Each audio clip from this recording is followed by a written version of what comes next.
नमस्कार दोस्तों, स्वागत है आप सभी का पाथफाइंडर पर। एक बहुत ही मेजर डेवलपमेंट में यूएसए के जो सेक्रेटरी ऑफ स्टेट हैं मिस्टर एंथनी ब्लिंकन, उन्होंने ताइवान को यहाँ पे न्योता भेजा है कि आपको यूएन की मेंबरशिप में हम लोग वापस जो है रिज्यूम करवाना चाहते हैं।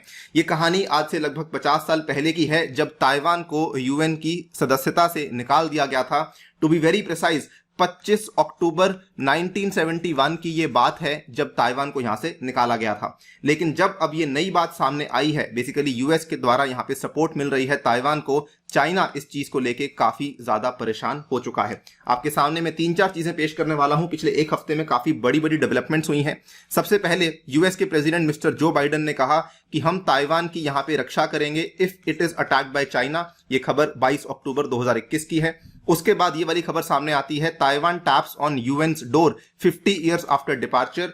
उसके बाद आप यहां पे देख सकते हैं, यूएस के secretary of state Mister Anthony Blinken seeks bigger role for Taiwan at the United Nations. ये खबर अगेन 26 अक्टूबर की है। और अब आप देख सकते हैं कि चाइना ने कहा है कि Taiwan has no right to join the UN after the US nod. पूरी की पूरी कहानी क्या है आपको समझाई जाएगी। ब्रीफ इतिहास भी आपको बताऊंगा कि ताइवान को बेसिकली यहां से निकाला क्यों गया था। ऑल्सो बताएंगे कि ये वाला जो न्योता भेजा गया है यूएस के द्वारा, ये यहां पर क्यों भेजा गया है। चलिए स्टार्ट करते हैं दोस्तों मेरे साथ। मेरा नाम है अनिरुद्ध। इस लेक्चर की पीडीएफ को डाउनलोड कर सकते हैं यहां पर दिए गए टेलीग्राम चैनल के माध्यम से। मुझसे संपर्क में भी आ सकते हैं यहां पर दिए गए व्हाट्सएप नंबर के माध्यम से। राइट, सो आप यहां पे देख सकते हैं 25 अक्टूबर 1971 की बात है। यहां पर यूएन के द्वारा क्या किया गया था, it recognised the People's Republic of China as the only legitimate representative of China to the United Nations. और यहां पर इन्होंने क्या कहा था, we are removing the representatives of Chiang Kai Shek, जो कि बेसिकली ताइवान के फाउंडर माने जाते हैं, फ्रॉम द यूनाइटेड नेशंस। इस चीज के लिए यूएन के द्वारा जो रेजोल्यूशन अडॉप्ट किया गया था, इसका नाम है resolution number 2758। Very very important resolution, इसका प्लीज आप लोग ध्यान रखिएगा। इस पूरी की पूरी चीज के चलते काफी सारे जो आरओसी गवर्नमेंट के यहां पे लोग थे, they fled to the island of Taiwan with millions of refugees as the communist were taking power over the पूरा का पूरा जो आपका मेनलैंड चाइना है उसके ऊपर। नाउ ये कोल्ड वॉर एरा के टाइम पे क्या हुआ कि इवन दो यहां पर काफी सारे जो लोग हैं वो चाइना को छोड़कर ताइवान भाग चुके थे, कई सारे अधिकारी ताइपेई के अंदर यानी कि ताइवान के अंदर उनको यूएस का काफी अच्छा सपोर्ट था, क्योंकि यूएस को कहीं ना कहीं डर जरूर था कि कहीं ऐसा ना हो कि आगे जाकर पूरा का पूरा जो एशिया है वो कम्युनिज्म के अंतर्गत आ जाए। इसके चलते यूएस यहाँ पे काफी बड़े लेवल पे ताइवान को सपोर्ट कर रहा था।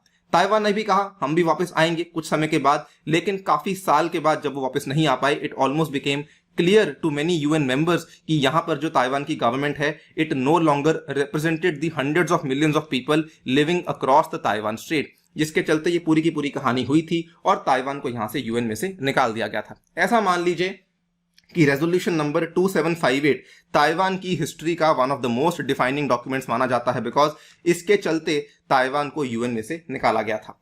इसका रिजल्ट क्या हुआ, ऐसा देखिए, ताइवान के आज मात्र केवल 15 डिप्लोमेटिक अलाइज बाकी हैं, यानी कि केवल दुनिया भर में 200 से भी अधिक देश हैं, लेकिन केवल 15 देश ही ऐसे हैं जिनके डिप्लोमेटिक रिलेशंस फॉर्मल रूप से ताइवान के साथ चलते हैं, जो कि पहले वैसे 22 थे, लेकिन 2016 के बाद ये और भी कम हो गए हैं। 22 से ये फिगर केवल 15 पे आ चुकी है। 2016 में ताइवान की नई प्रेसिडेंट आई थी जिनका नाम है साई इंगवेन। 2020 में भी फिर से उनको चुना गया था, पिछले साल की बात है, बड़ी इलेक्शन हुई थी जब फिर से उनको यहां पर चुना गया था। लेकिन आप यहां पे इस चीज को भी ध्यान से देखिए कि ताइवान को यूएन से जब निकाला गया, उसके बाद आने वाले कई सारे ईयर्स में कई सारी जो यूएन के साथ जुड़ी हुई बॉडीज थी, कई सारे जो निकाय थे, for example world Health assembly, उसके अंदर से भी ताइवान को निकाल दिया गया। उसके बाद 2013 की बात है, इंटरनेशनल सिविल एविएशन ऑर्गेनाइजेशन के अंदर से भी यहां से ताइवान को निकाला गया, basically because of the pressure from Beijing. आप यहां पे देख सकते हैं, Taiwan excluded from the World Health Forum, blames China's interference. ICAO excludes Taiwan from cooperation amid coronavirus, rejects criticism. ये सारी की सारी चीजें ताइवान के साथ हुई हैं पिछले कुछ सालों के अंदर। लेकिन अब ताइवान को यहां पे सहयोग देने के लिए यूएस के सेक्रेटरी ऑफ स्टेट ने एक फॉर्मल अनाउंसमेंट करी। इन्होंने कहा, Blinken seeks bigger role for Taiwan at the UN. अक्टूबर 26 की यह खबर है। क्या स्टेटमेंट्स दिए गए हैं उनको आपके सामने पढ़ने वाला हूं। Secretary of state Anthony Blinken called for other countries to join the US in pressing to give Taiwan a greater role at the UN as tensions with China over the island's government rise. इन्होंने यहां पर सबसे पहला ये कहा कि despite कि tens of millions of passengers traveling annually through its airports, Taiwan wasn't represented at the ICAO assembly. दूसरा इन्होंने कहा कि the same goes for the World Health Assembly, जहां को लेकर इन्होंने कहा कि Taiwan is now absent although we have much to learn from Taiwan world class response to the कोविड-19 पैंडेमिक। तो दोनों की दोनों बॉडीज जिसमें से ताइवान को निकाला गया है उसमें उसको वापस लाने के लिए इनके द्वारा आर्गुमेंट्स को पेश किया गया था। साथ ही में इन्होंने ये भी कहा कि ताइवान को क्योंकि यहां से यूएन से निकाला गया है, its exclusion undermines the important work of the UN and its other bodies all of which stand to benefit greatly from its contributions. साथ ही में इन्होंने ये भी कहा the fact that Taiwan participated robustly in certain UN specialised agencies for the vast majority of the past 50 years, it is evidence कि इनका कितना ज्यादा बड़ा योगदान है इन द इंटरनेशनल कम्युनिटी जो कि ताइवान ने अभी तक हमारे लिए किया है। Clearly goes on to show कि यूएस का यहाँ पे स्टैंड काफी यहाँ पे स्ट्रांग है कि वो यहाँ पर चाहते हैं कि ताइवान को वापस यूएन के अंदर लाया जाए। लेकिन यहां पर आपको ध्यान इस चीज का भी रखना होगा कि हाल ही में जो बाइडन ने कहा था कि यहां पर हम ताइवान को डिफेंड करेंगे फ्रॉम अ चाइनीज अटैक, साथ ही में बाइडन ने यह भी कहा था कि जिस तरह की सुरक्षा हम लोग जापान और साउथ कोरिया को देते हैं उसी तरह की सुरक्षा हम लोग ताइवान को भी देना चाहते हैं। But at the same time Biden के प्रशासन के द्वारा यह वाली क्लैरिफिकेशन भी दी गई थी कि यूएसए का जो पोजीशन है ताइवान को लेकर वो बदला नहीं है। यूएसए का पोजीशन ताइवान को लेकर क्या है, it is a position of strategic ambiguity, और ये ताइवान को लेकर एक अलग से कानून पेश किया गया था, ताइवान रिलेशंस एक्ट ऑफ 1979। यानी कि इवन दो यूएस के द्वारा न्योता दिया गया है secretary of state Anthony Blinken के द्वारा, बाइडन ने कहा कि हम आपको डिफेंड करेंगे, बट फिर भी उनकी जो पॉलिसी पोजीशन है वो अभी तक बदली नहीं गई है। इस पूरी की पूरी घटना को लेकर ताइवान का रिस्पांस ऑब्वियसली काफी अच्छा था। ताइवान की प्रेसिडेंट साई इंग-वेन ने ट्विटर के माध्यम से कहा grateful for the US support for expanding Taiwan's international participation, और हम भी यही चाहते हैं कि हम जल्द से जल्द वापस से यूएन में आ सकें। ऑब्वियसली इस चीज को लेकर चाइना का रिस्पांस क्या था, चाइना के जो प्रवक्ता हैं for the Taiwan Affairs Office in Beijing जिनका नाम है मा जियागुआंग, इन्होंने कहा कि Taiwan has no right to join the United Nations, the UN is an international governmental organisation composed of sovereign states and Taiwan is a part of China, क्योंकि ये basically one China policy के अंदर believe करते हैं।